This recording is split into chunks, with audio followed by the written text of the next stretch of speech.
Come in on a Saturday.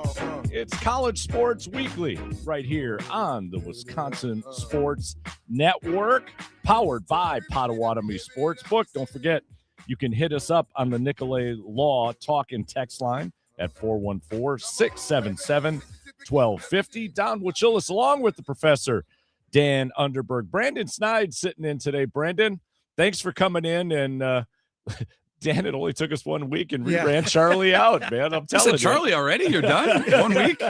He's got things going on. It's a pleasure to be here with you boys. It's a good time to be here with you. Absolutely, because we're going to get into some Badger talk here as the guys will tip it off down in Chicago at noon against Michigan as they head to the semifinals of the Big Ten tournament. We'll get the money train in here. He'll be in around 9:40-ish. The money train. He's going to be a busy man. 3 for 4 last week, and his only loss came in overtime. So I'm going to be interested to hear what TA has to say. And then on the top of hour number 2, Cam Fuller, the athletic director up at St. Norbert College, is going to join us. Cam, not only the athletic director for St. Norbert, but was the national chair for the Division III men's tournament, which is underway. Had some of their games yesterday.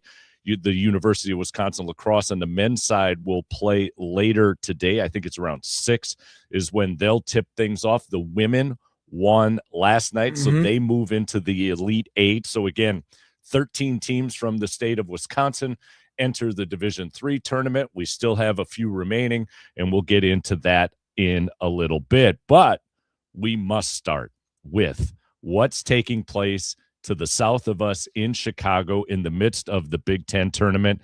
And Dan, I'll simply start this way. Did you see it coming? Because I didn't, especially after what we saw against Washington, where they were out-rebounded.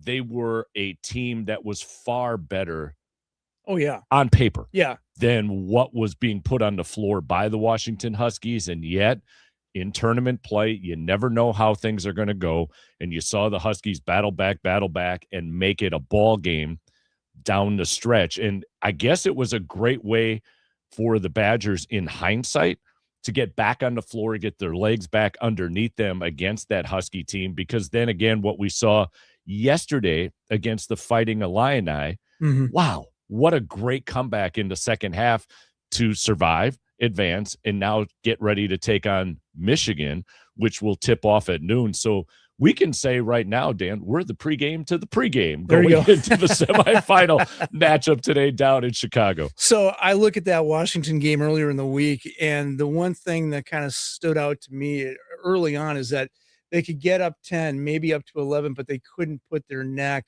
on the Huskies to kind of end the game. But Wisconsin never let them get closer to 4 points, like even within the last 5-6 minutes of the game. And then all of a sudden they went cold. Washington got hot, and it was just kind of, go time, grind it out, get the win. Right. And you feel fortunate, but Wisconsin was basically in control. They didn't look sharp the entire game. They looked a little soft. Yes. But they were always effectively somewhere between 7 and 10 points ahead the entire time. Just when Washington was making a run, someone would hit one of those threes and put Wisconsin up by 9 or 10, and that was great, but they couldn't get over the hump on that one. And then we go to yesterday's game. Yeah. And yesterday's game was a bit troubling, I think, for the better part of the first half into the second half. What was it, about 10, right around 10:40, 10:39 maybe to be specific. You had a Badger team that was down 15. Yep. And I remember texting with a few people saying, okay, let's be competitive, right? We start to rationalize this in our brain. I got a chance yesterday to join Mitch and Tommy on the Mason Crosby show and was talking about the fact that let's be competitive. Let's get some rest and then be ready to roll once March Madness comes about.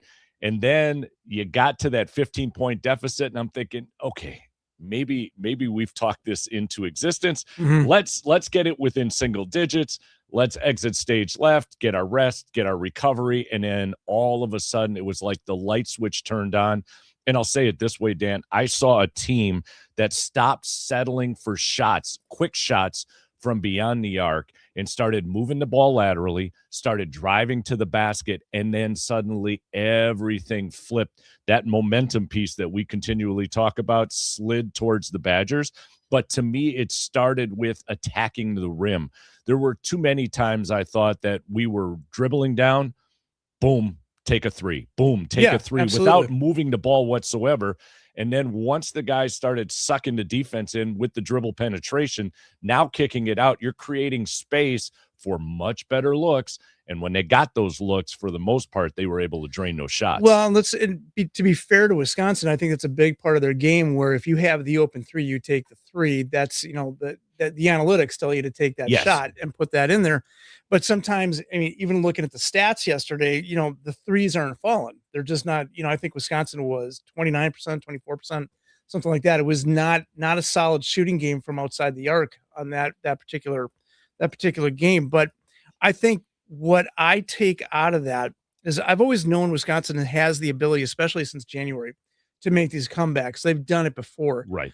And I felt going into this game, a lot was made out of, Illinois being, too short of their starters the last time Wisconsin beat them. But Wisconsin's also a team that went into Purdue, won on senior day, went into Michigan, won earlier in the season. They have the ability to beat the Illini. And I think, to your point, once they started to kind of more traditionally run an offensive set and sit down, and to your point, the dribble penetration and doing those things, it fell into line. And that's why I look at this game against Michigan today and think to myself, yeah, there's a shot. There's a shot, because, if you beat the number one team in the nation but don't win the conference championship, so what? That's okay. Yeah. You've made your claim to where you're going to be in there. What I like about it, and what I'll disagree with you on this, is that, give them rest. To hell with rest. I want momentum. I want them playing as confident as possible. And as long as if they can play Michigan and, again, not get blown out, but possibly win, that's the kind of confidence I want going into the tournament. And when they do well in the tournament, that's when they do well in the NCAAs. Cut his mic off. He disagreed with me. I think you make perfect sense, Dan, because we do talk about momentum quite a bit. Brandon, we got two, I think, of the best point guards in the country right now. Nick Boyd goes for a career high yesterday of 38. Blackwell, back-to-back plus 30s in the scoring column. I mean, that combination and what they've been able to do, especially with Nolan Winter sitting out, and again against Washington, and talking to Sparky here during his afternoon show on the Wisconsin Sports Network, one of the things in that Washington game that was just maddening was the ability of the Huskies to control the boards and get second and third opportunities, but it was the guard play that kept the Badgers alive. And I just think, Brandon, we're looking right now at two guards that are absolutely two of the best that you'll find anywhere as far as college basketball goes right now. Yeah, I think when you look at it too, in the NCAA tournament, usually guard play kind of dictates how far you can go in a tournament. And if you got two of the best, because I agree, maybe it's not, maybe a little hyperbolic, the best backcourt the Badgers have seen since when? Did you have two guys like that? So to be able to have that, and to your point, Dan, I agree, like momentum is real. If you get those guys playing, then you sprinkle a little, Nolan Winter into that lineup like this. Momentum is a real thing. I think it's a real thing, especially in college basketball, where you take that confidence into the NCAA tournament. And if both your guards are balling out, which they are, shout out to, Coach Guard for turning that around. That's a dangerous recipe for any team that Wisconsin's going to see. And I would not, we'll see how far they go. Obviously a big matchup today.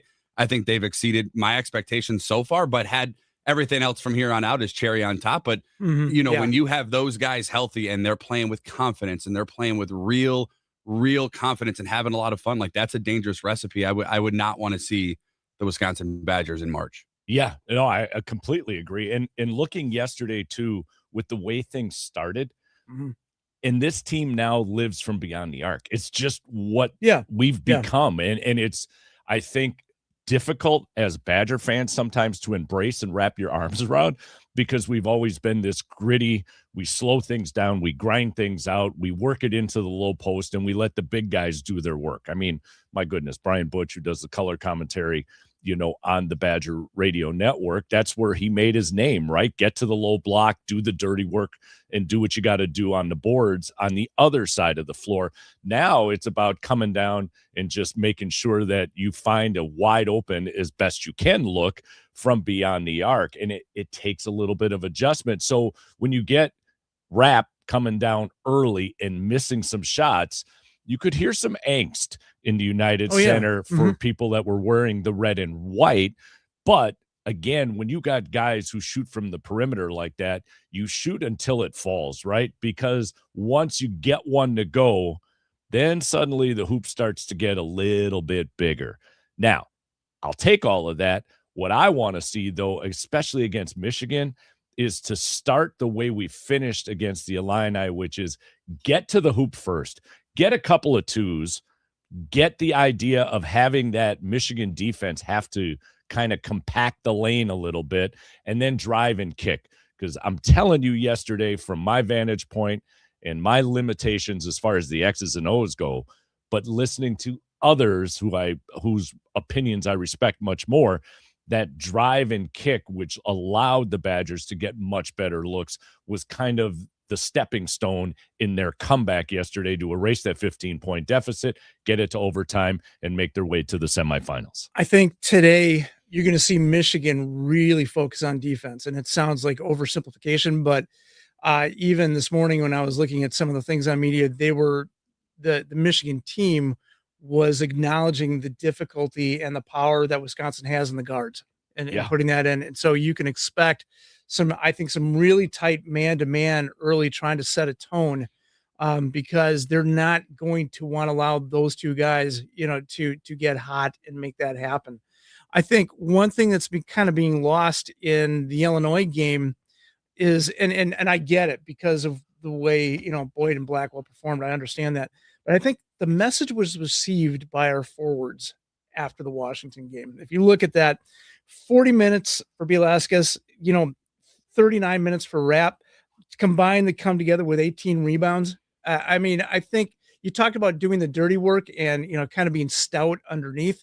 Illinois is a tall, lanky, big team, and they held their own. Yeah. And I think when you look at that, when Winter does come back, okay, what I love about what's going on is then you've got Velasquez coming in off the bench as confident probably as he has ever been, ready to come in there and ready to kind of, fill that space, fill that void when it's necessary. I think Wisconsin, those two have kind of understood, thankfully to the Washington game, we have to be tougher. We've got to be more productive underneath. And that is, to a degree, very subtly, is what allows, our guards to do what they do. Yeah, the big Lithuanian has definitely improved as the season has gone. And we saw it, as you pointed out yesterday.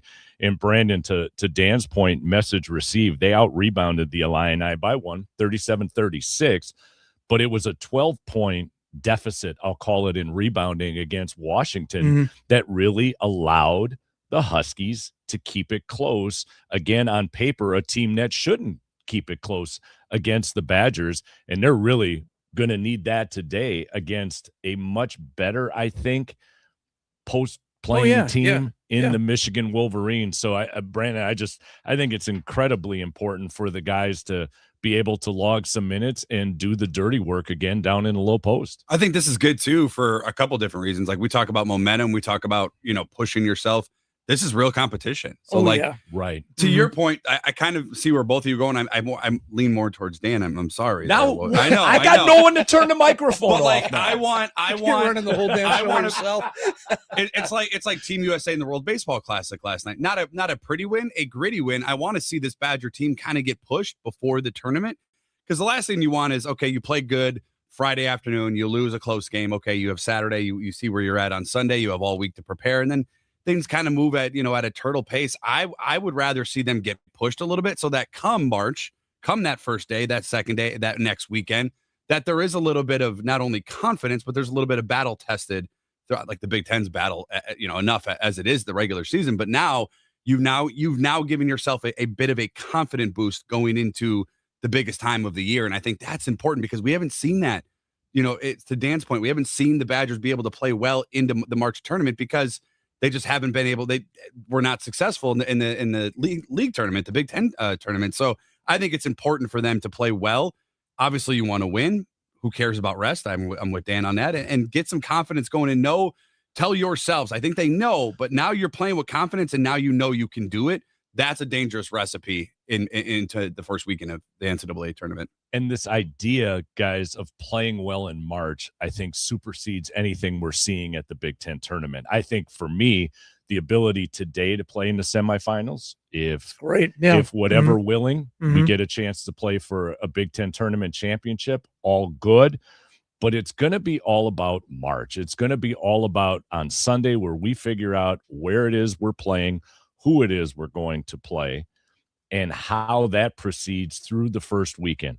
Because I think there's a lot of emphasis, Dan, on this Badger team to get to the Sweet 16 at least this season. So even if we've got a team right now that could today take down Michigan and get to the finals, win the Big Ten tournament, I think that gets pushed to the wayside if they go into March Madness and lay an egg, whether it's in the first or second game, and not find themselves into the second week of the big dance. Yeah, for all of Greg Gard's successes in the regular season, he is still going to be judged by his failures or by the team's failures in the NCAA tournament, if that's how you want to define it, right?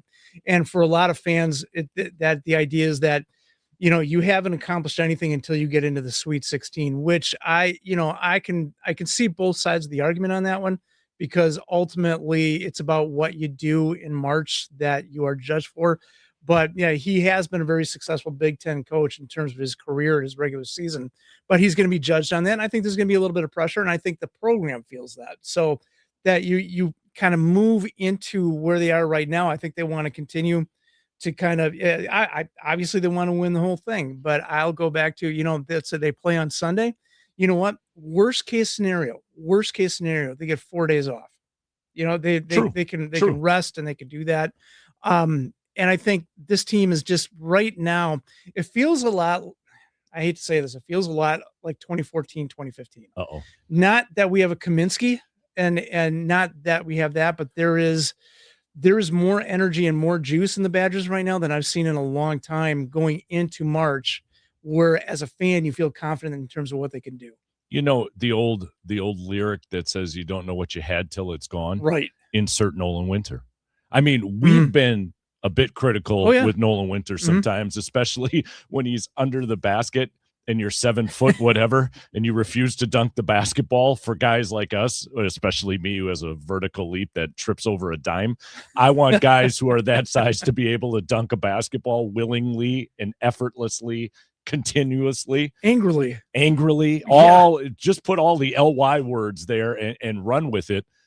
And yet now that we've lost Nolan for these couple of games within the Big Ten tournament, we see what a valuable component he is to this team in the post, in the paint, and what he's capable of doing. Now, to what we spoke of just a few minutes ago, we saw the big Lithuanian and the Raps of the world really step up. Will Narlock has got to do a much better job. I know he's young. There's a reason why he's on the bench. You've seen it. When he came in against the Huskies, that first minute and a half, I think he had a bucket, a rebound. I was like, oh, okay, here we go. We've got that next man up mentality. And then he just kind of fell by the wayside. And we've seen him kind of fall by the wayside a little bit yesterday. But to get a Nolan Winter back and incorporate him into the way this team is performing right now, this is where I think the 14-15 optimism level comes from, because we're doing things without one of the key components to how this thing runs over there in Madison. Yeah, I think so. And when you bring Nolan Winter back and you bring the strengths of his game into that, and again, we talked about this last week where Nolan Winter had that moment where he broke down a little bit early in the season in the press conference, but then his game changed a little bit. He got a little bit more effective underneath. You saw a little bit more, I don't want to say more effort, but there's a little bit more toughness to his game and putting that in. So now you get him back, and what ultimately what allows you to be is a little deeper on the bench. You need a wake-up call once in a while, right? And I think sometimes you have expectations going into a season. Yep. And then suddenly things aren't progressing the way you thought they would, and you got to go back into the lab, figure some things out, readjust a couple of components within your game, and come back out again with a little bit of attitude, a little bit of toughness, and then off you go. Before we get to a break, and we'll continue our discussion about the Badgers coming up again today with a big game that will tip off at noon against the Michigan Wolverines. Sharif Chambliss was named the assistant coach, the Howard Moore Award as the top assistant coach within the Big Ten. So well deserved. I found it ironic. I'll go back to the Isaac Gard thing last week. You know, when he comes off of the floor, gives Dad a hug, of course, gets some high fives, and the one person then that he embraces on that sideline was Sharif Chambliss.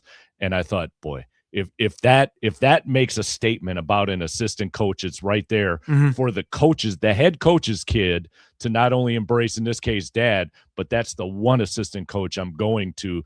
It talks about relationships, connections, in addition to knowing the X's and O's of the game. Yeah, and as happy as I am for Sharif to have that award, and you're right, it is definitely deserved. What that does is that puts him on head coaching radar, right? It does. It puts him out there, and you know, you can't expect all the assistant coaches to stay at Wisconsin. You know, they've got to move up, they've got to move on with their careers. But when that happens, that adds a little bit of steroid to your strength as a candidate. To do that. And so if we can keep him, you know, for as long as we can, great. But he's going to be a good head coach wherever he ends up, and he'll have his choice of spots. It's almost like, again, I won't quote Doug Gottlieb. I think I'm paraphrasing correctly. It was something that he said last year talking about one of his players who had a highlight dunk, and he came to the sideline like, can you tone that down a little bit? Because that's going to end up on YouTube, and somebody's going to come in and try to bring you up to another more prominent Division I program. The same thing is true then with the assistant coaches, right? Because no matter what the sport is in the NFL, we've got coaching trees per se. And then all of a sudden they take that next step. But congratulations to Sharif. Nick Boyd, second team. John Blackwell, third team. All Big Ten honors.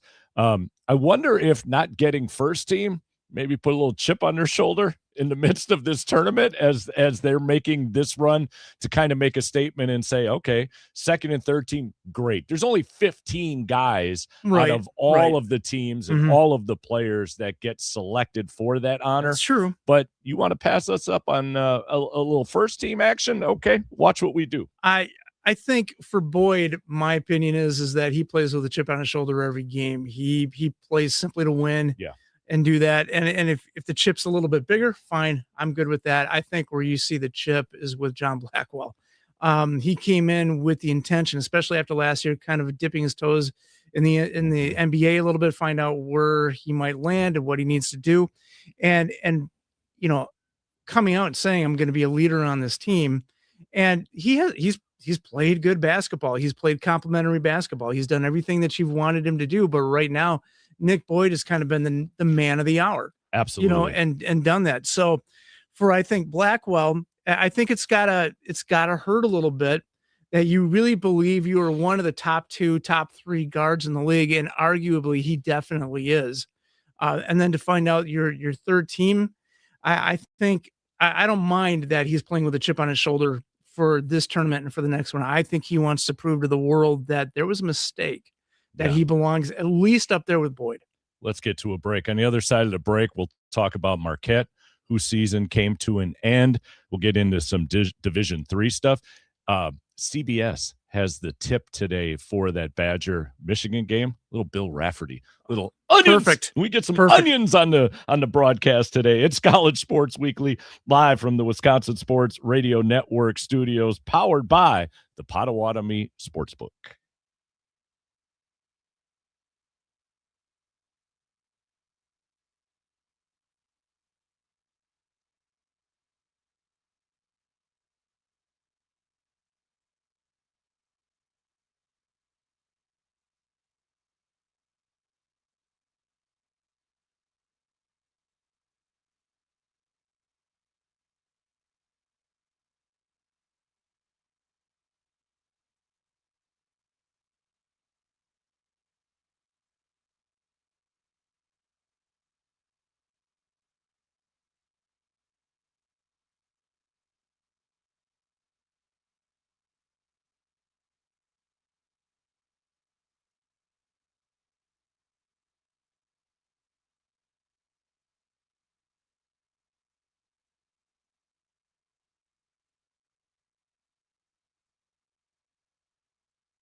mine. I got a packed house yelling, bring them out, bring them out. I'm a hot girl yelling, bring them out, bring them out. All the dope boys yelling, bring them out, bring them out. Put the back day yelling, bring them out, bring them out. Mic check, 1 2 1 2. You wanna be? All right, welcome back in. It's College Sports Weekly live from the Wisconsin Sports Radio Network studios, powered by Potawatomi Sportsbook. Don't forget, you can hit us up on the Nicolay Law Talk and Text line 414-677-1250. Shout out to our friends up in Green Bay. Here's what we'll say with what is supposed to happen to our friends North Central. All I'll say is this: just check on them. Just check on the elderly. If you Please, got a neighbor, check on the neighbors. Check on them. Check on them. Make sure the heat's on. Make sure you maybe can shovel their sidewalk. Maybe grab some groceries on your way out to help them out. But make sure we're taking care of one another as Snowmageddon makes its way to the central and northern part of Wisconsin and Green Bay and Appleton. Again, a shout out to our friends at WNFL Sports.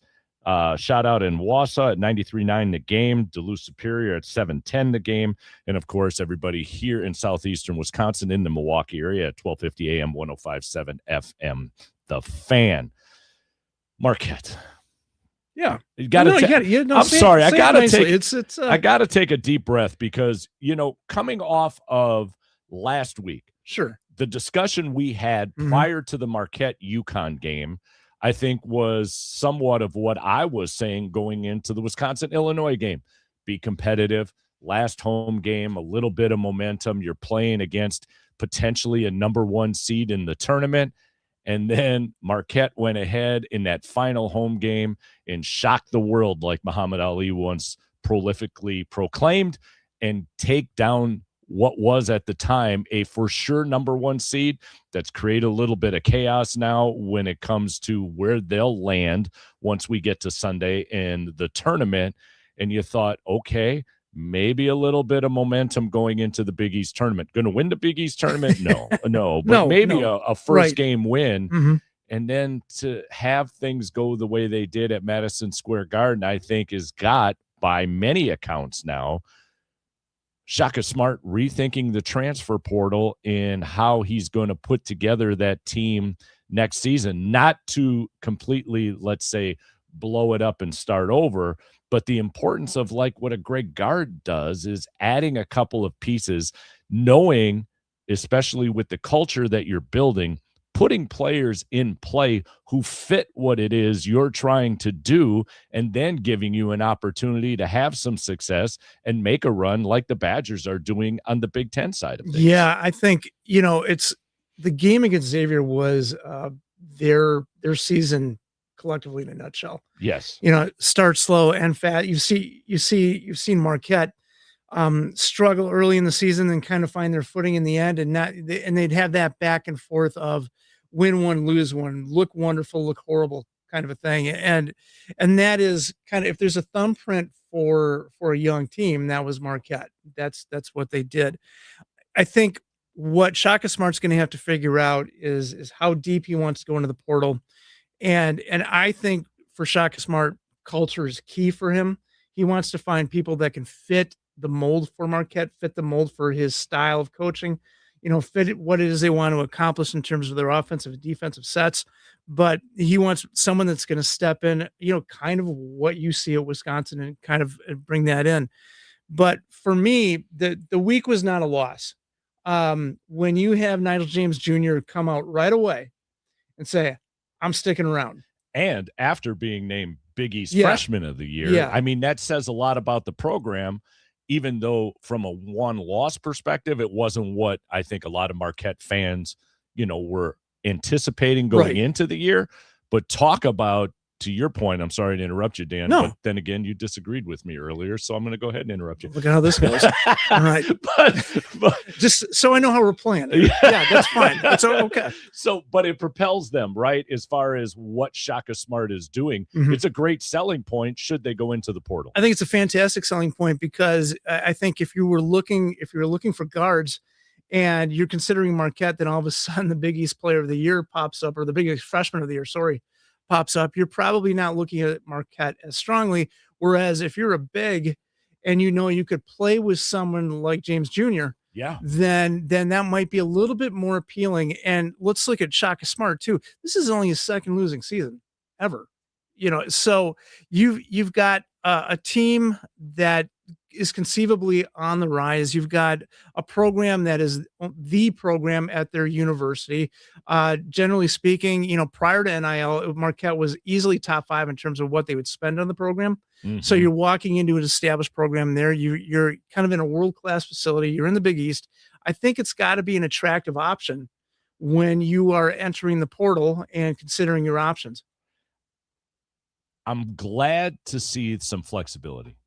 Yeah. If this is the case with Shaka Smart, because, sometimes coaches can dig their heels in and believe that they've got a system, a way of doing things. But enough about UCLA. No, we're staying away from Mick Cronin. We can talk about him later when we handle out shovels. By the way, it's going to be Brandon's first shovel to hand out this week. So that'll be worthwhile to listen to a little bit later. He's just rolling with it. He has no idea what we're talking about. I can hand out any shovel in many different ways, whatever you guys need. And that's exactly what we need right there in many different ways. But, you get kind of entrenched in how you go about things. And sometimes it's difficult to change in the midst, especially when you just pointed out he's only had 2 losing seasons. So my way works, right? But the entire system has changed, and I think that's where Marquette has got to kind of evolve as far as the way things are being played out. And when you look at the Big East, think about Marquette and Georgetown, Xavier to an extent, Providence to an extent. Blue Bloods, really, as far as the Big East go, that are struggling, and they're struggling, I would imagine, because of the fact that they haven't necessarily embraced the portal in the way this NIL thing has transpired over the last couple of years, and it's set them back a bit, whereas St. John's has figured it out, and they're off and running to the point where our favorite coach over there in his bright white suit is talking about in post-game interviews that he feels as if every school in the Big East should be spending at least $9 to $11 million every season on their roster. So, I mean, he's already coming out and saying, listen, here's what we do at St. John's. You guys got to catch up if we're going to keep the Big East as relevant as it needs to be. Well, yeah, shut up, man. That's my response to that. You coach your team. You coach your team, and we'll take care of what we have to do on our end and what we're capable and able to do on our end. Just shut your mouth. When I think about the Big East, the Big East has always been, kind of a very fluid conference traditionally. You have Villanova kind of taking over. You have UConn taking over. Maybe you have St. John's kind of a thing. But what I say to those, to kind of that element is they're only as good for as long as they have their head coach, kind of that one person, that linchpin. And, when Danny Hurley decides to leave UConn, whenever that is, UConn's going to struggle a little bit. Yep. When Pitino leaves St. John's, you're going to see that happen. And we saw that with Villanova too. So the idea, you're right. Some of the Blue Bloods are kind of down, but that's the thing about the NIL era, the portal era, is they're only one season really from being back up. It's not going to shock me if Marquette can find, an effective, solid post player. In which, of course, everybody wants that. Right. That's, someone's going to make a lot of money over the spring. But if they can find that and they can get a little bit more depth on the bench, Marquette's going to shock some people next year because they've got this dynamic point guard and they've got 2 freshmen and a sophomore this year that have just been able to carry the team unexpectedly. I think Marquette can make a massive jump. I'm not calling championship, but they can make a massive jump and be back to where they want to be. But again, it's finding the right fits. All right, time for us to get to another break. On the other side of the break, we'll bring them back.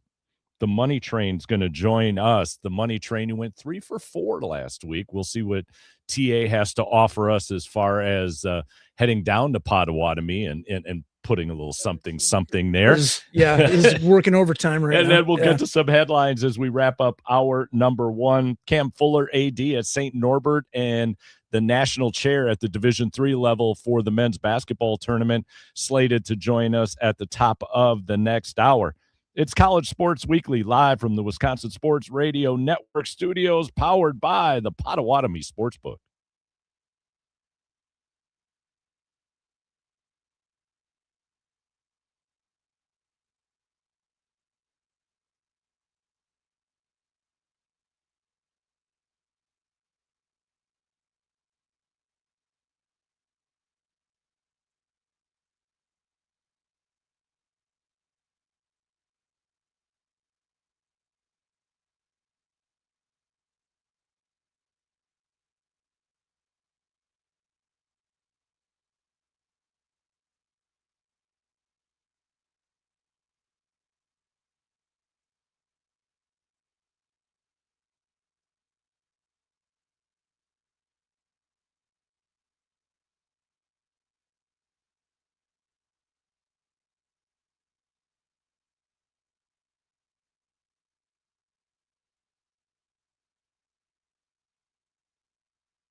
All right, welcome back in. It's College Sports Weekly, live from the Wisconsin Sports Radio Network studios, powered by the Potawatomi Sportsbook. We're going to jump right to the Nicolay Law talk and text line and bring in somebody who went 3 for 4 last week and giving us his picks. We bring in the Money Train. TA now joins us.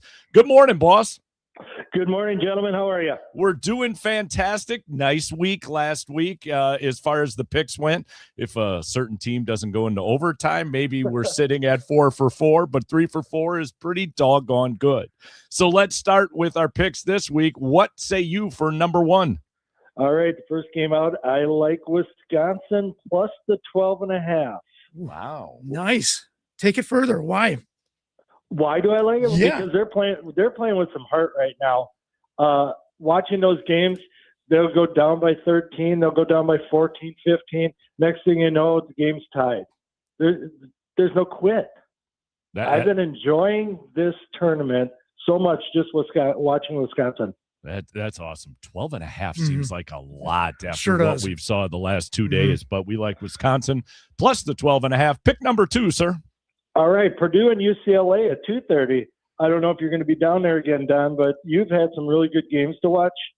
But UCLA has been playing really well. I know it bothers me. I mean, and they are catching 7.5 from the Boilermakers. Wow. That surprises me too. Again, in both those instances, I can understand them being the dog, so to speak. Sure. But it's the point differential that has me scratching my head. All right, pick number 3, sir. All right, I'm going to take Ole Miss catching 8.5 against Arkansas. Here's another line that I think is inflated. Ole Miss has been playing very well. They're playing for their lives, or the NIT, depends on which way you look at it. But, I mean, the way they've been playing and moving the ball, I like them catching 8.5 points from Arkansas.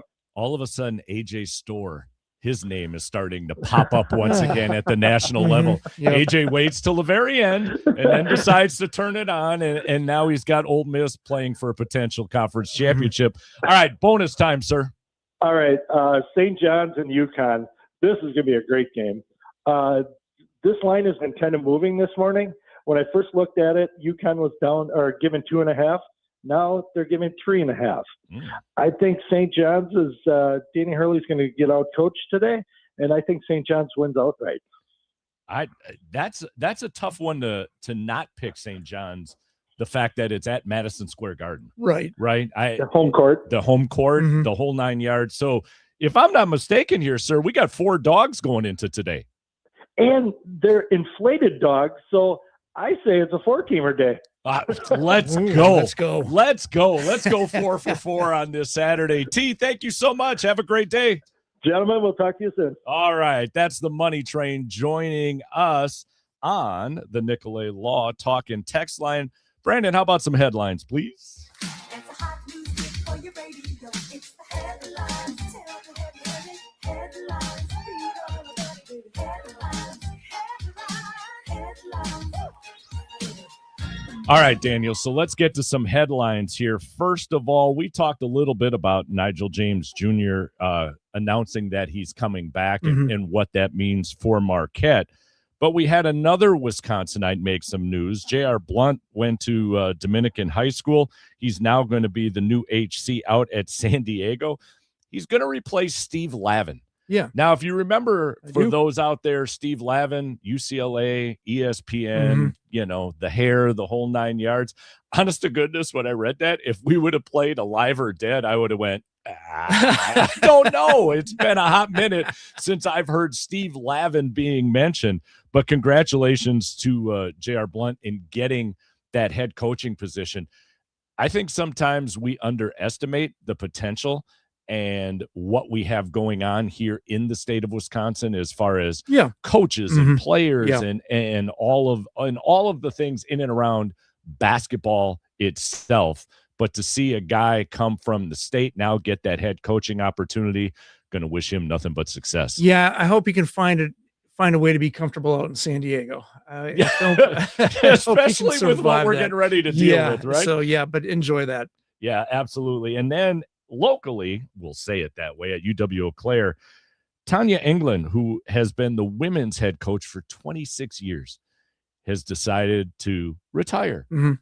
That to me, in today's world, is a bit amazing. The way coaches are bouncing around, taking opportunities, whatever the case may be, to have someone entrenched in the community who has developed the culture, who has been within the WIAC for all of these years, now deciding to retire. Congratulations to her and what she's been able to accomplish as, or I should say, during her tenure as the head coach. Yeah, it says, it says a lot about that. And that's one of the things I've always enjoyed about D3 is the idea that oftentimes you have a coach. It's not as common today as it used to be, but you'll have a coach that is there for the long term. If it works for both the university and for them, they can create their culture. They can find the programs. They can find the people that they want, and it just works.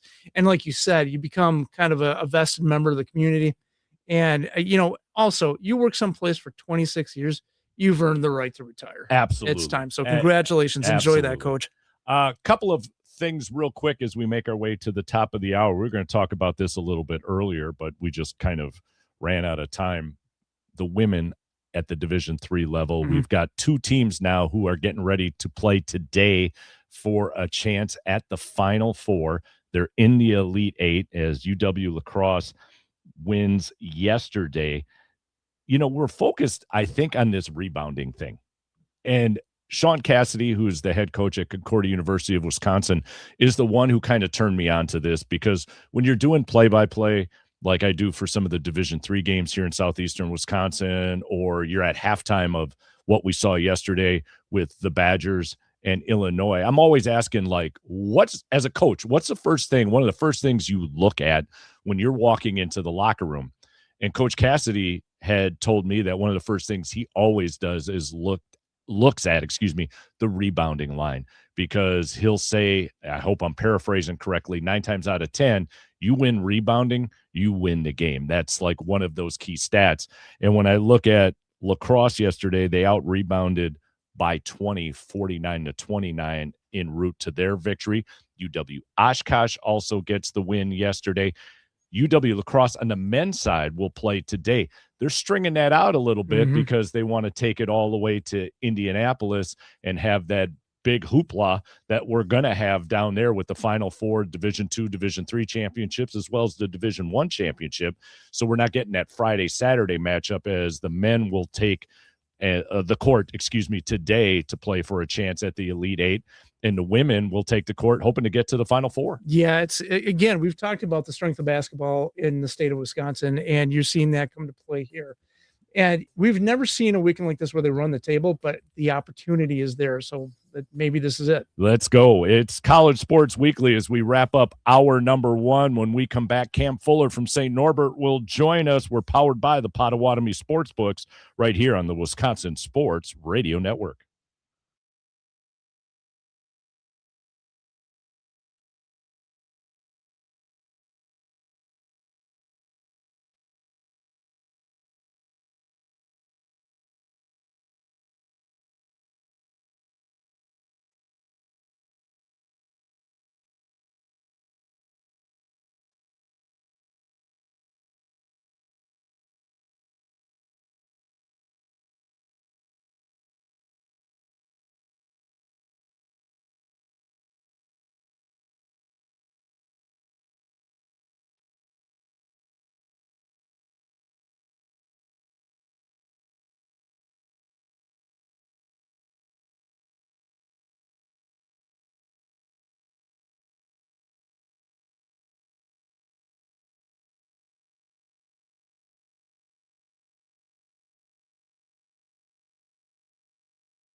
process. Yeah, it sure does. Let's take a dab at this. Cam, do you got us?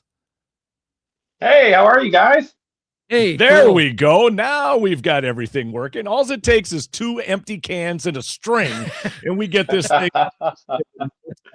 So, Cam, appreciate you taking some time this morning to talk to us as you're in the midst right now of the Division III tournament. So I'm going to start at a 30,000 feet kind of type question, which is knowing how you put the brackets together, knowing how the games have played to this point, what's your feel? You got a good feeling about what you and the committee has done to this point?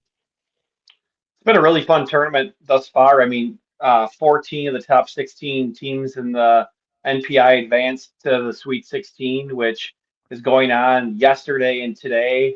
4 games yesterday, 4 games today, and then all of it will culminate next week in Fort Wayne for the Elite Eight and Final Four, and then really excited for the joint championship in Indianapolis, which will be with NIT Division One, Division Two. So it's been great thus far. There's been a lot of awesome games from.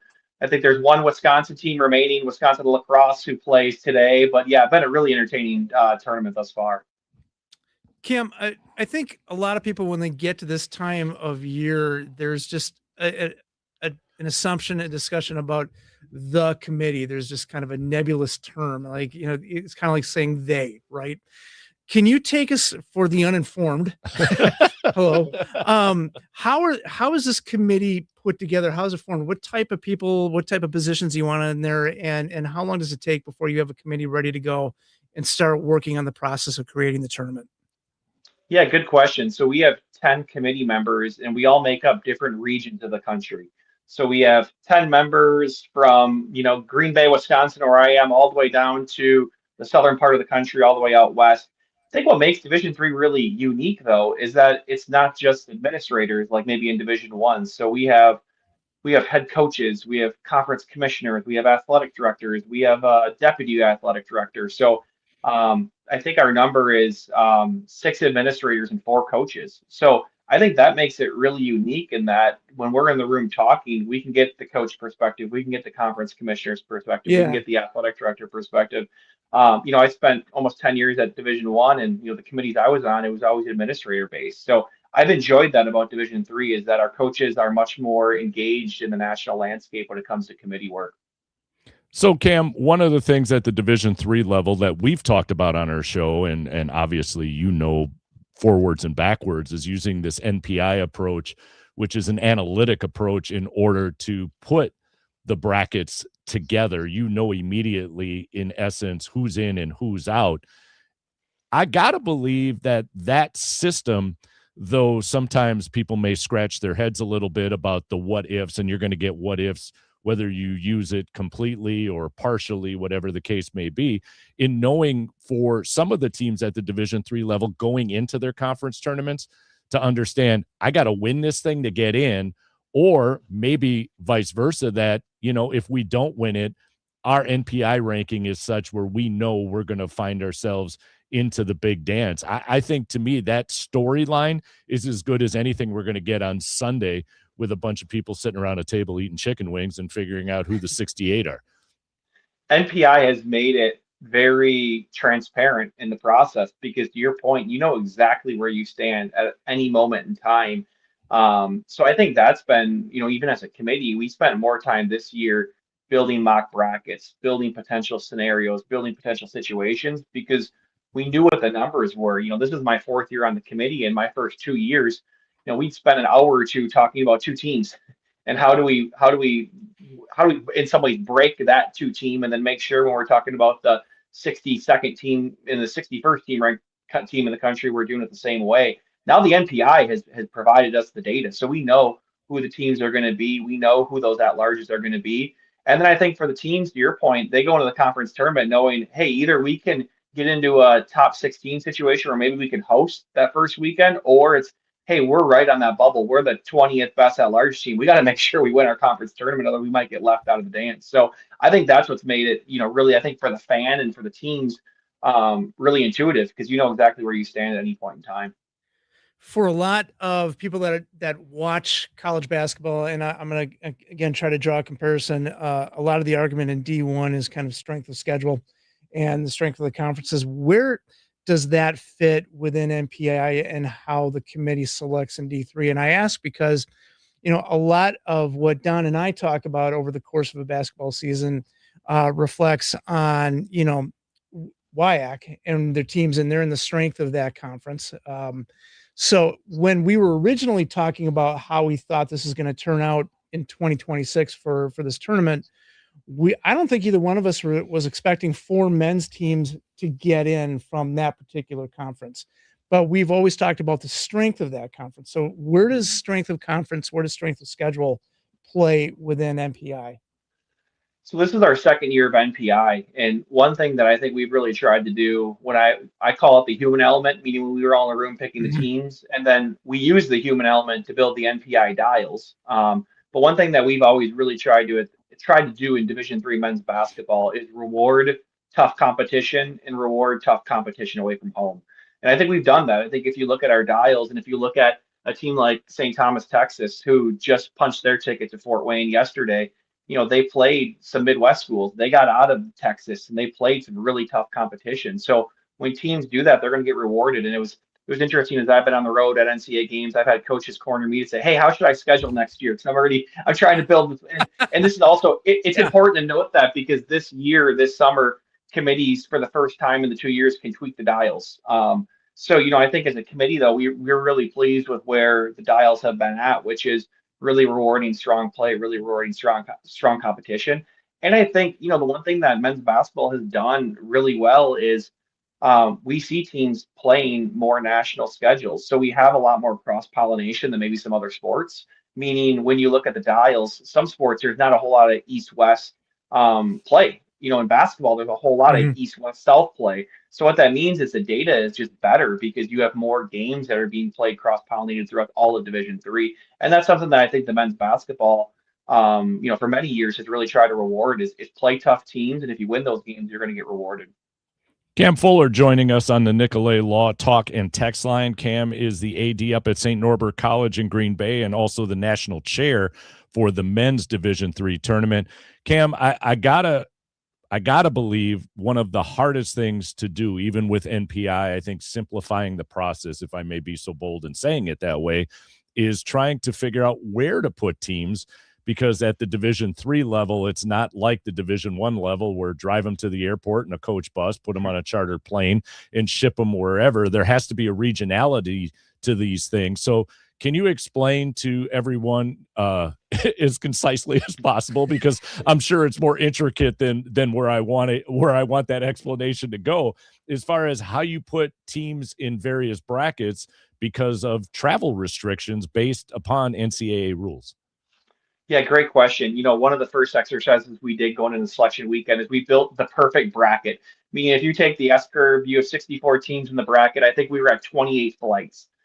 We ended up with 3 flights. So the point is, or 4 flights. So the point is we have limitations. We really have to ensure that the 500-mile restriction that the NCAA has is followed. And then the other restriction we have is we don't want to have any interconference matchups in the first round. I was really pleased with how the bracket, and our committee was really pleased with how the bracket came to shape this year. We actually didn't have any interconference first weekend, so first or second round games. We had the flights, as I mentioned, and I really think we built a national bracket. If you look at some of the games that happened in the first round, we didn't have any teams that played each other in the regular season in that first round either. So I just think, when you have schools in California and Texas, that can be a challenge when you look at the 500 mile and you only have a limited amount of flights. But we got really creative. We put some matchups together that I always, from my perspective, it's like, hey, I'd rather send a team 400 miles away to a team they've never played than send them 20 miles down the road to a team they've played, 2 times in the last 3 years in the NCAA tournament. So if you look at the bracket in totality in the first weekend, we really did. We stretched the bounds and we tried to stay really tight to our S curve. And I think it was, of our 64 teams, 54 of the teams were pretty much right where they should be if you look at the S curve. And then the mile restriction is going to have to move some schools a little bit further off. But, we built, I think, a really tight bracket. We tried to stay true to where teams are ranked in the NPI versus where they were playing their first weekend as well. Cam, quick follow-up. You talked about coaches cornering you as far as the NPI goes. Do you get coaches then who fuss a little bit about maybe some of the host sites and some of the brackets, some of the pods? I'll call it that because, again, based on travel restrictions, I'm sure some pods might be a little more difficult, to say it in that respect, than others. You're doing your best to even it out, but I think it's easy to understand based on your explanation that it's not as easy as one may think when you're dealing with the limited number of flights and the regionality at a Division III tournament. Mhm. Yeah, I mean, our goal that the NCAA Championships Committee gives us is to protect the top 8 seeds, meaning, hey, those 8 should host if you can make them host. We were able to get down to the top 15 could host in that first weekend. Once we got to 16, which was Redlands out in California, it added dynamic because it was going to add more flights. So unfortunately, we weren't able to do that. But one thing that we really tried to do is, knowing that we're on the Wisconsin airwaves, we had the YX schools were really in that 2 line. We had a host. So it really added dynamic of, if we can limit flights and ensure that we don't have any interconference matchups in that second round, it was something we really wanted to do as a committee. So I think the last thing we want to do is a team sees each other that they just saw a few weeks prior, or maybe they saw them in their conference championship game, right? So if we can avoid that the first weekend, now at some point in time, an interconference team's going to play each other in the NCAA tournament. When you have 4 or 5 teams like some of our leagues had. But if we can avoid that the first weekend and then let the bracket play out, like I said, 14 of the top 16 teams advance to this weekend, which I think goes to show, Division III basketball is in a really strong state. I mean, our teams, I think, are as good as any teams you're going to see out there. And, as I've been able to get on the road and watch our teams from St. Norbert, but then also seeing teams nationally, it's been a lot of fun because Division III basketball is really healthy right now. I'm curious, this is kind of a pro or con question for you. So one of the advantages that that D1 programs have is starting in November, you can basically watch college basketball anytime you want. You can see their programs, and in that you can see style of play, you can easily find strength of the players that are out there. You have all those different visual elements, kind of the eye candy approach, if you would, that's what you want to call it.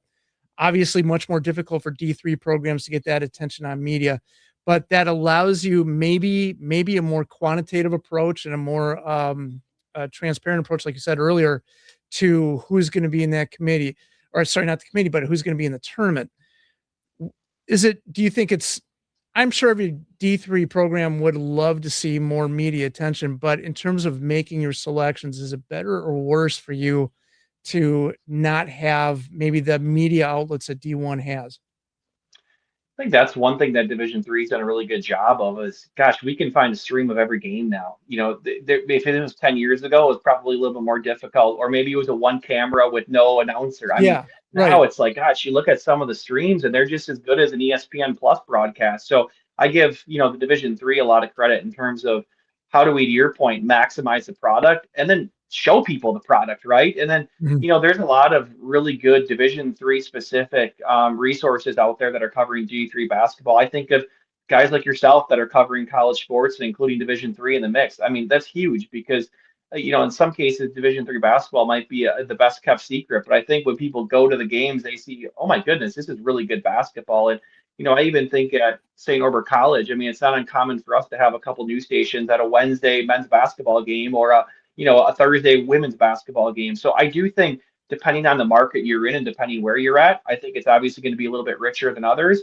But I think the schools, that's something that we've always talked about is we have to cover ourselves and not rely on great people like you two, Dan and Don, to cover us. So how do we make sure that message gets out there? And then, by the way, if the media covers it, awesome. That's cherry on top of the cake. But let's ensure that we're doing the best job we can to cover ourselves, whether that's through streaming, whether that's through social media and other avenues.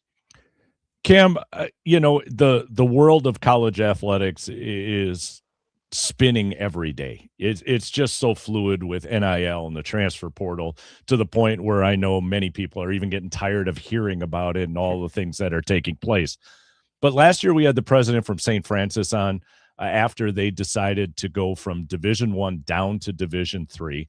I was listening to a national broadcast this week talking about how they believe Division I will eliminate really high school recruiting, that it's going to be up to Division II and Division III to recruit from the high school level, and then Division I is going to recruit from the Division II and Division III levels, which is, creating a system, we'll say, much like baseball has with single A, double A, and triple A. Where are we headed as far as Division III goes? Because I think of a St. Francis who's going to drop, and yes, there's still maybe a year or two before they actually become a Division III team, but they've got Division I facilities already in play because that's what they were competing at originally. What's the talk right now about where we're headed as far as Division III athletics in general goes? Are we going to add another division, maybe a Division IV to keep it as pure as it is right now at the Division III level? Whatever the case may be, what's your spidey senses telling you as we sit here today? Well, I think like anything in life, you have to go back to who are we, and who do we want to be? And I think Division III has been very clear on that. We're going to educate great student athletes, hence the name student athlete.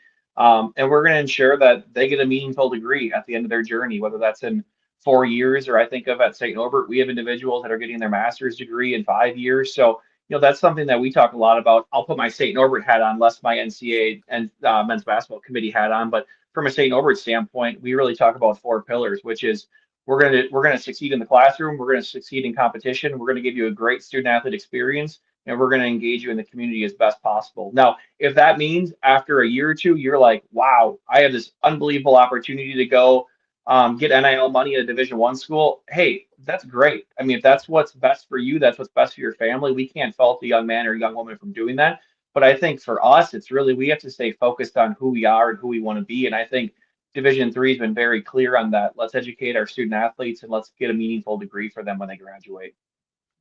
Yeah, I mean, that's the goal for all those D3 programs, and that's where the value is in terms of bringing those students into the programs.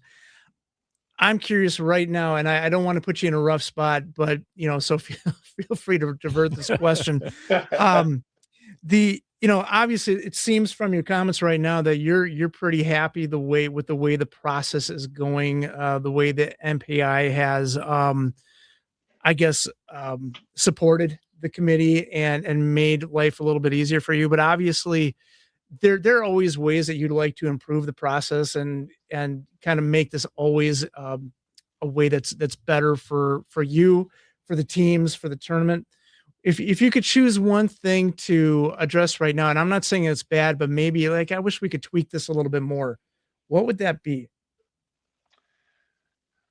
Yeah, I think the biggest thing for us within the basketball landscape is this is the year where we can tweak our dials. So, we've already talked about how do we get feedback from the NABC, which is the National Association of Basketball Coaches, to really get an understanding, the boots on the ground, right? The coaches, what are they experiencing? What are they seeing? And how does that impact their scheduling? So, it's an opportunity, I think, to your point of just how do maybe we do make a small tweak and it's going to make the NPI even better. Because I think at the end of the day, we know NPI is not going away. So let's make sure that the tool is most useful as possible. So, as I think about the opportunity, and I kind of joke with some of our committee members, this is my last year on the committee, so it's going to be for them to figure out. I'm probably going to get to pass the baton to Jeff Gorski, who will be our chair next year, and say, Jeff, here it is, go figure it out. But the point is we've already started talking about how do we get that feedback and how do we get the conversation started instead of just, 10 men and women in Indianapolis in a committee room trying to figure out what to do.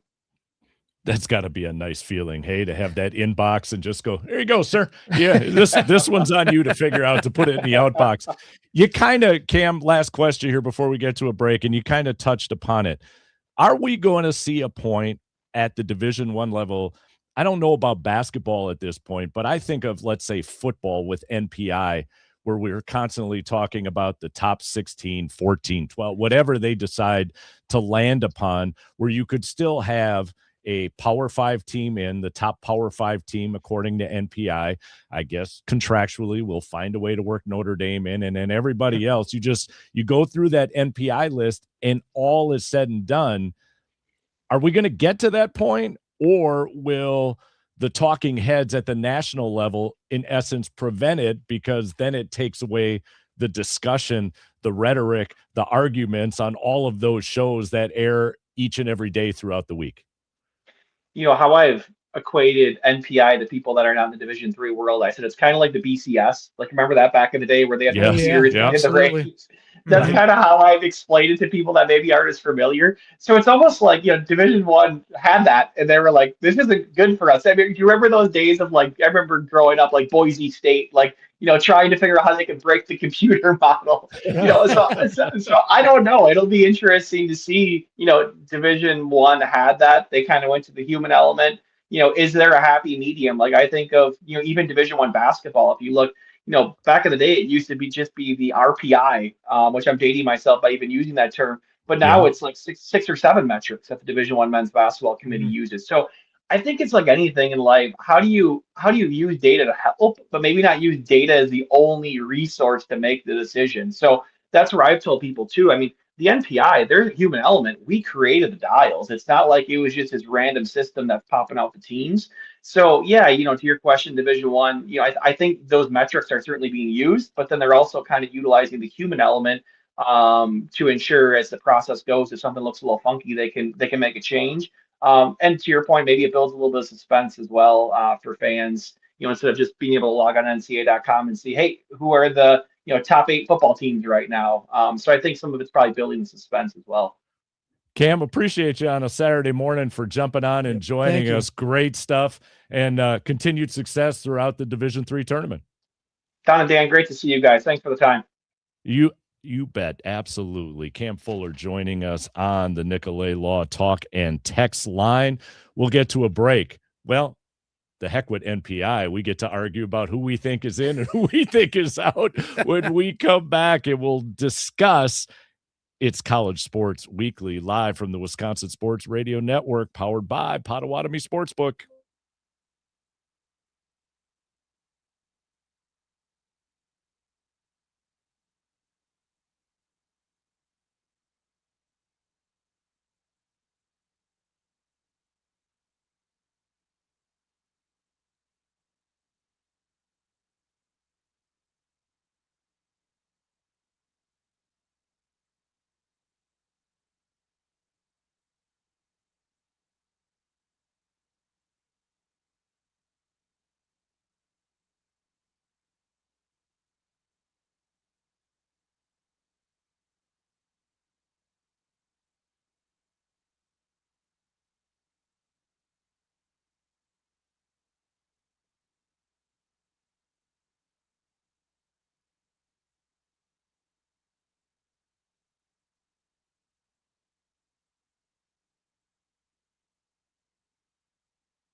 Girl, you blow my mind. Your eyes are non-stop.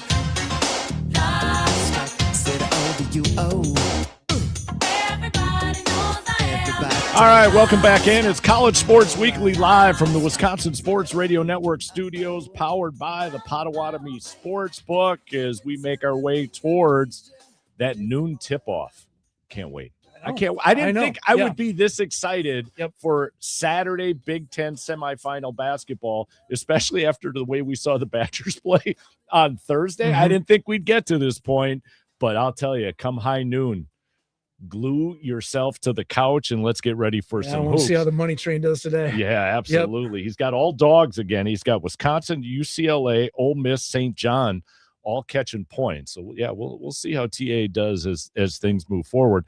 You know, it's funny in talking with Cam Fuller in the last segment, I bring up the fact that, you know, if Division I has NPI, could they, you know, the whole 9 yards. And I thought I did a great job of explaining the pros and the cons and the fact that we kind of had that system, you know, before.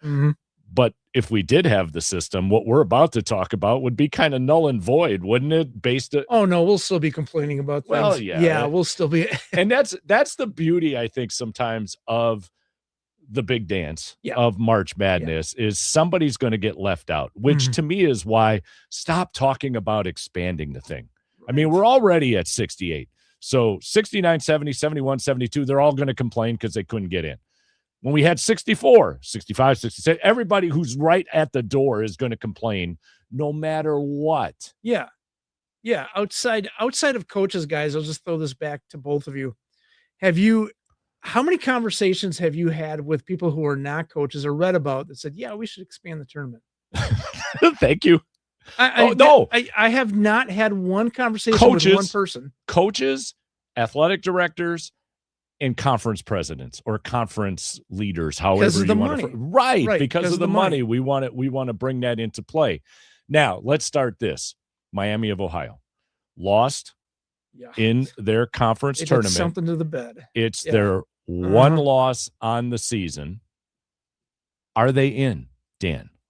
If you don't put them in, you just sent a message to all the mid-majors that you don't matter, that you're a Division I program, but who cares? You win every single game in your regular season. And then you don't get in and you're considered a D1 program. You got to be in. I think have to be in. And now some of this is on them.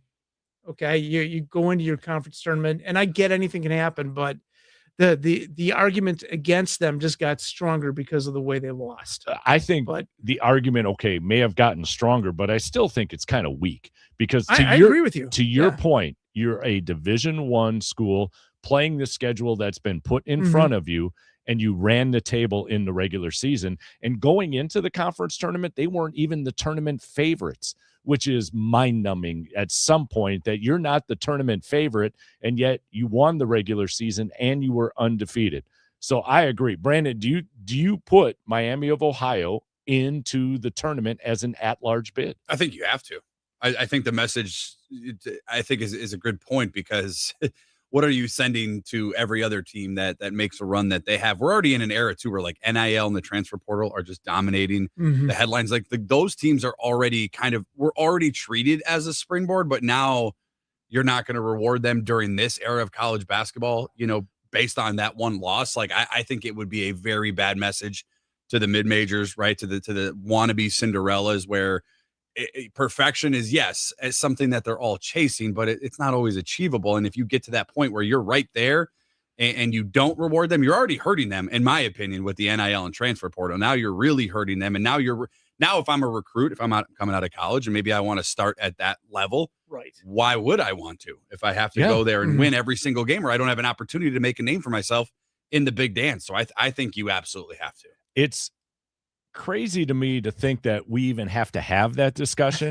And it's even crazier when I get Bruce Pearl's kid, Steven. Oh, now guy that can shut up. The new head coach at Auburn is talking about or defending here. And I'll use him as the poster child for this because we get these coaches who are at 500 a game below 500 or barely above 500. Now trying to say, but yeah, look at the wins that we had. Look at the wins against here, here, and here. Yeah. And this is why we belong in the tournament. You're barely a 500 team. Stop talking to me. Like, if you wanted to get yourself into the tournament, not even with the AQ, just have a better record. It wasn't your year. I know you want to get to the tournament, that your career will have a notch in it that you don't necessarily want because you haven't made it.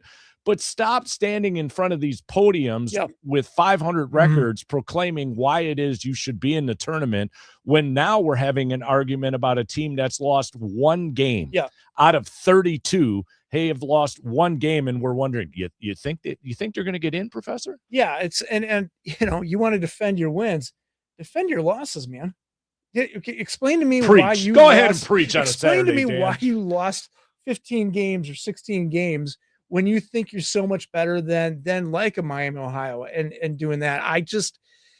But that again happens every year, where you have a group of coaches, that are trying to politic their way into, and occasionally it works. We've seen Nick Saban do it in football a lot. So we don't have to deal with that anymore. But when Bruce Pearl is sounding off, like, number one, a little nepotism. Well, getting him that job. But it's just let the process work. Let them cook. There's always going to be disappointment. Auburn does not belong. Yeah. And this is, Brandon, in my mind, where the NCAA could get in trouble if we keep expanding this thing. How many times do we sit back and argue about participation trophies? Right? Yeah. Where everybody gets a trophy. Yeah, just open it up for everybody. What did you do? Point. Well, I showed up on time. Well, that's kind of a pre-requirement to life if you're going to be successful. And so the more we keep opening this up, and the more we allow coaches to keep what you just said, Dan, politicking, I think that's great for Sunday, right? After the Big Ten tournament finale, and that gap between that and when we get the 68 teams being announced, that's great fodder.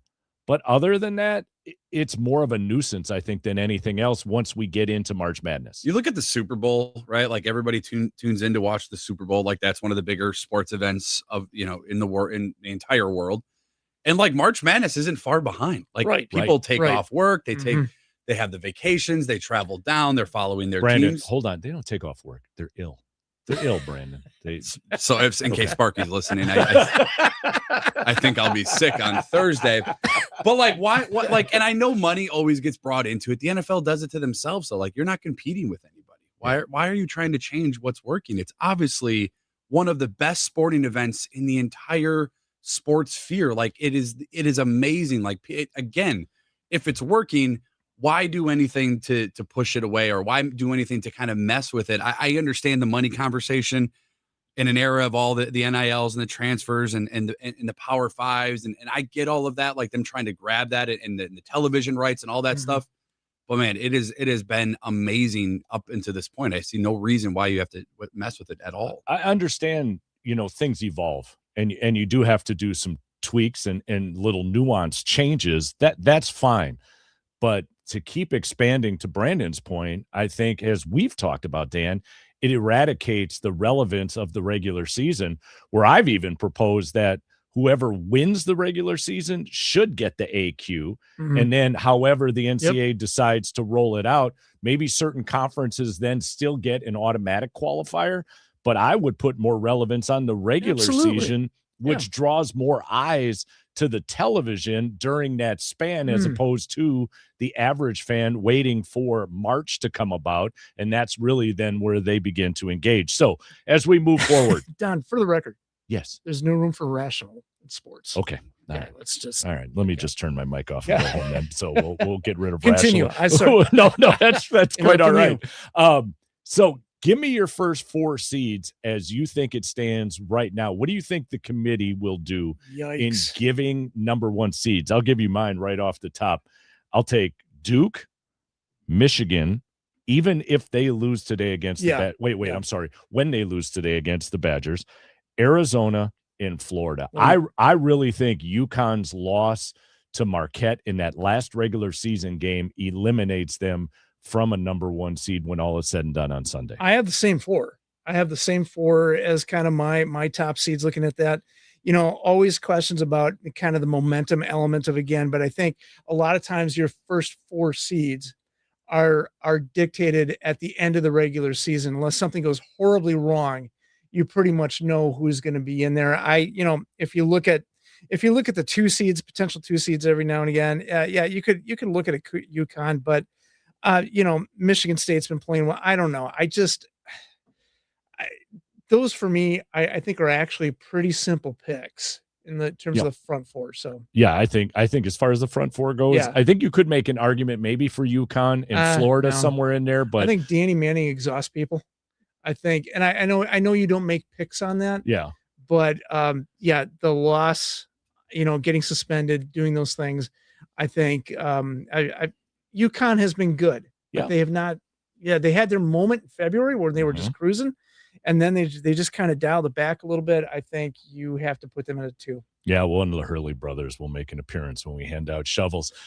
Brandon, top 4, what do you think, sir? Well, let me ask you guys a quick question. Go ahead. If the Badgers go on this run, where would you see them falling? Like if they finish it off, they beat Michigan, they win Sunday, because I think before the tournament, they were kind of in that 7 to 10 range area, right? Yeah. But would this tournament change? I don't know if I don't think it'll be a number 1 overall seed, but do you think, or at least a number 1 seed, where do you see them fitting in? I could see them going as high as a 5. If so, that would be the ceiling. That would, to me, that would be the ceiling. Now, knowing the jinx of the 5-12 matchups, give them a 6. Yeah, put them right in at seriously. 6. Stay out of the 5 spot. Put them in as a 6. Now, I think the 6, Dan, is a legitimate I do too. spot for them, even if they don't beat the Wolverines coming up today at noon. Yeah, if they beat the number 1 team in the nation today, I think, then the risk is they'll end up being a 5. They read the New York Times bracket this morning. They have Wisconsin currently at a 5. I don't think they're going to get any higher than that. I don't. But so if they lose today, do you think that changes that outcome as well? Like if the ceiling's 5, we'll agree there.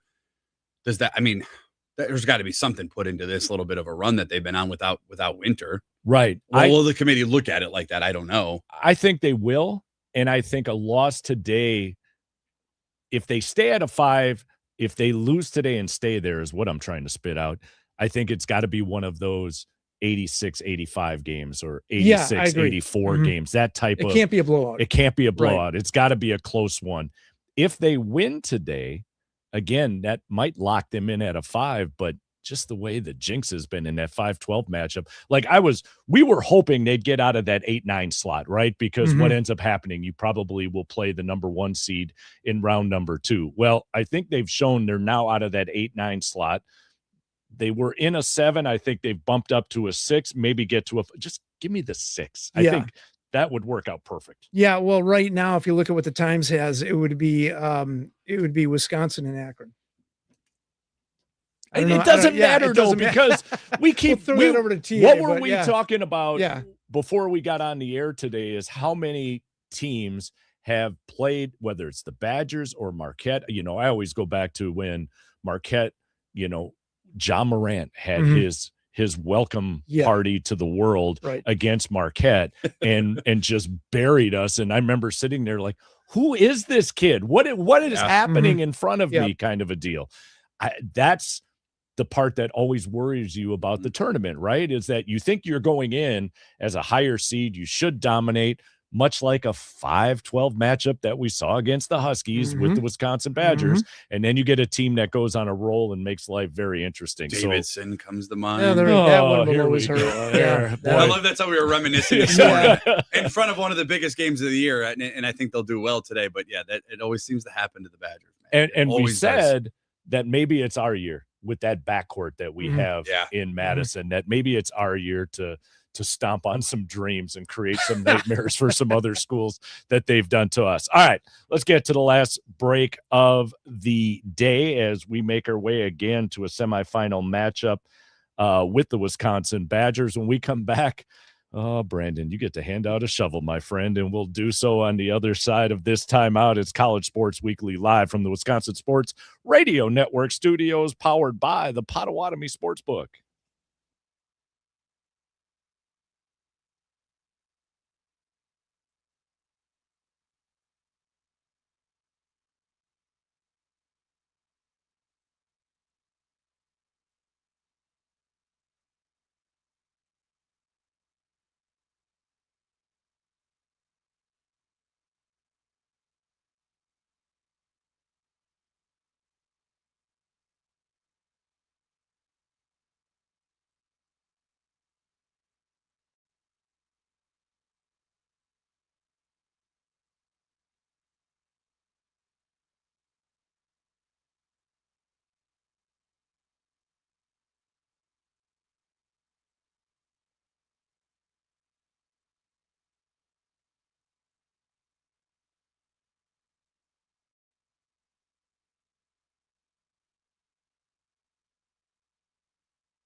All right, welcome back in as we sit here at College Sports Weekly on the Wisconsin Sports Network as we sit live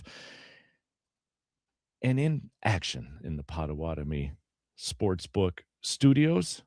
Can you tell I'm at a loss for words at this point? That's always great on radio, isn't it? When you stammer, it's so good. So smooth. Turn the phone off. The smooth Sparky's going to be calling in a moment here. Like, what are you doing? So anyway, we're going to hand out some shovels here.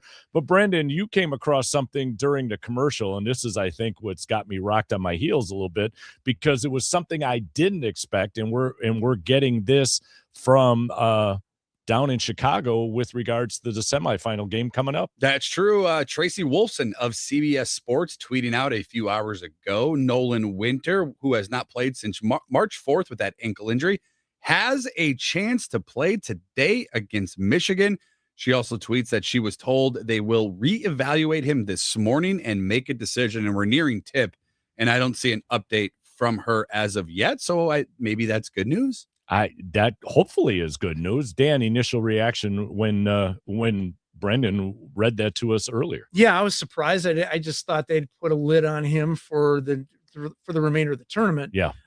You know what? Look, if he's healthy to go, if they are convinced that the ankle is healed, then like we were saying earlier, wrap it up tight, make sure. But he doesn't have to start. But if you want to give him some minutes, I'm fine with that. But otherwise, if you're not going to just give him some minutes and just shut him down for the next 2 games. And Brandon, that might be it. Just trying to get his legs underneath him so he's had some game experience before we get to March Madness. Yeah, can I hand out my shovel for this to bury this idea? Yes. Because I just don't know if the risk, I don't know if the reward outweighs the risk, right? Like you want him to be a big part of your team going forward. I think he's huge for this team in order to make a run.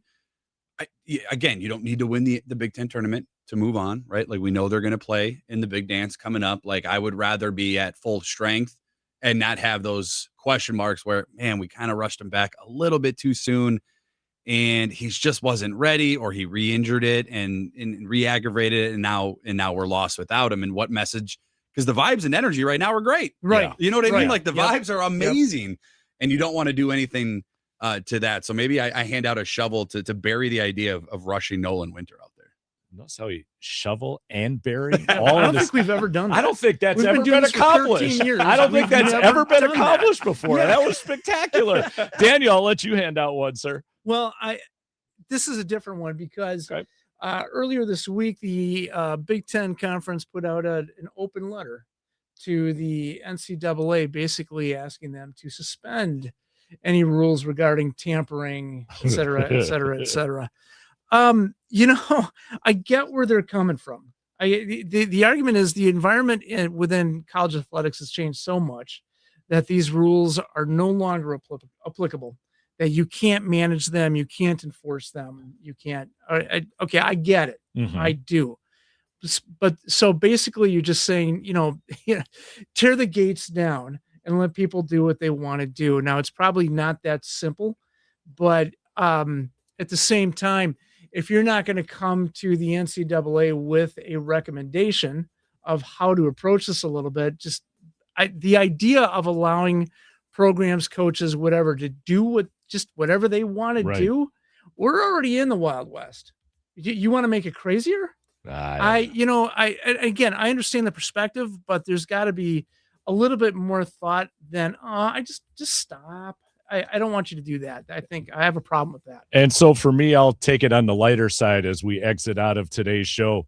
The intern at Arizona State who turned on the smoke machine as Bobby Hurley was getting thrown out of the game last week. Kudos to you. If I knew who to send a shovel to, I would, because that was spectacular. All right, music in the background says it's time for us to get up out of here. Our thanks to Cam Fuller for joining us and Brandon Sneid for sitting in today on the ones and twos. We appreciate it so much. For the professor, Dan Underberg, I'm Don Wojczulis. This has been College Sports Weekly right here on the Wisconsin Sports Radio Network.